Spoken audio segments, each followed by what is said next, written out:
Hey guys, welcome back to the Inflatable Boating channel. I wanted to take a second to thank all the new subscribers. Y'all really help keep me motivated to keep on making new videos. So thank you. She's dead, Jim. So in today's video, I was going to do a 2-year review of my Intex Excursion Pro. And I'm still going to do that, but when I was airing this thing up, I noticed something funky with the floor. And if you look down here, you'll see that you've got these, I don't know, I guess you'd call it this corrugated floor, but these two chambers here are now one. So I've got a big bulge running all the way up and down this kayak here, and I think this is going to be the final nail in the coffin for this kayak. It just seems like here lately, every time I take it out, it's something new. Last weekend I took it out and I ended up getting a hole way back here up underneath this, all the way in the back. I have no idea how I got a hole back there, but I did. I was able to patch it up, and everything seems to be good. But then this weekend I go to inflate it, and this is what happens to the floor. So I think I'm probably done with this kayak, but it was a cheap Chinese kayak. You know, honestly, I didn't really expect to be doing a review on it 2 years later. I figured it would be something that would maybe last a year and it would be trash. I've had this thing out probably, I would say probably 40 times. It was actually a pretty decent kayak. I really didn't have too many problems with it. After probably the 5th time I took it out, I did end up having to patch the floor here. I have no idea how this happened. And it didn't start. I was out on the kayak for probably an hour, and I heard a really high-pitched whine noise. And at first I thought it was my fish finder, because it's in this Excursion Pro kayak has this nifty bracket here where you can mount a fish finder, and I had a Garmin Striker 7 on there. And I thought it was a fish finder, like a high-pitched electronic whine, so I unplugged the fish finder, but that wasn't it. And so I started searching around, and that's when I realized that right below my leg here was a leak, and then the floor was getting soft. So I booked it back to the boat ramp. I was able to patch it, no problems. Everything, life was good. Like I said, that was probably after like the 5th or 6th time that I took it out, and everything was good. You know, this was a great kayak. It's nice and light. So there would be days that I would come home from work and throw it in the bed of the truck, go down to the boat ramp, which is only like 5 minutes from my house. And then I could toss it into the water and take off. You know, from the time that I got home from work to being out on the water, I could be out on the water in like 15 minutes with this thing. So that was super awesome. I really do like the accessory bracket. Like I said, I had a Garmin Striker 7 on there. The last couple times I've taken it out since I moved my Garmin Striker 7 over to my hardshell kayak.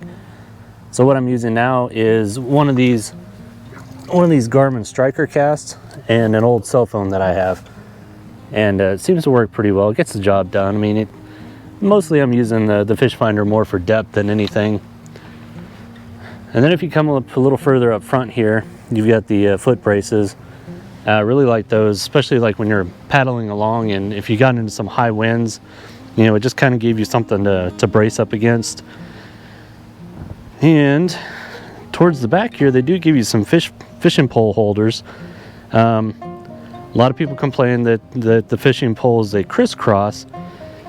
And, you know, when I use this thing, it was just me going out in it, and I didn't have any real problem. It wasn't a deal breaker. I thought it was kind of weird, I'm not gonna lie, but it wasn't a deal breaker.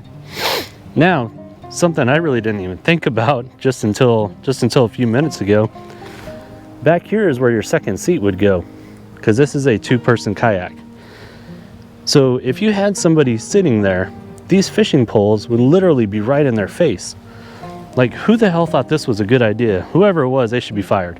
Because that's a terrible idea. I mean, you know, like this one here, I've got my fishing hook right here. This could easily hook you right in the face, and that wouldn't be cool. But yeah, I mean, it was it was a decent kayak when I was using it. I have other options now. I've got my inflatable boat and I've got a hard shell kayak, so I really don't take this thing out anymore. And like I said, in the last couple times that I have, it's just been one problem after another. So I think it's probably time to be done. It's just kind of taking up space now and falling apart and rotting away.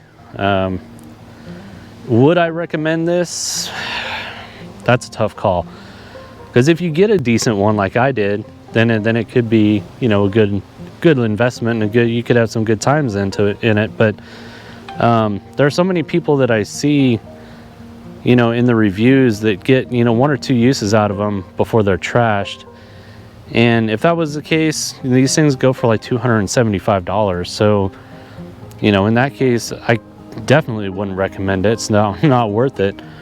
Only if you get a good one, but there's no guarantee that you're going to get a good one. So that's a tough choice. You know, if I was to do it over again, I would probably opt for something a little nicer that costs a little bit more money.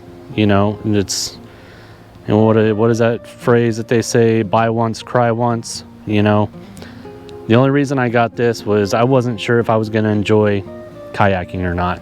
So this was just kind of a good little, you know, just kind of a good way to get into it for fairly cheap without spending, you know, $1,000, $1,500 on a hard shell kayak. And that's pretty much what this purchase was. And it turned out that I really enjoyed it. I used the crap out of it and ended up getting a hard shell. So I no longer really need or use this one. Now, one thing I forgot to mention though, is that this thing is extremely stable, like very stable. Like my hard shell kayak, like when I first took that thing out, I thought it was going to tip over every time that I got into it. I never felt that in this thing. This thing is incredibly stable. So that could be another advantage, you know, if you're maybe taking some young ones out with you and you're scared about tipping over, you know, this would be a good one.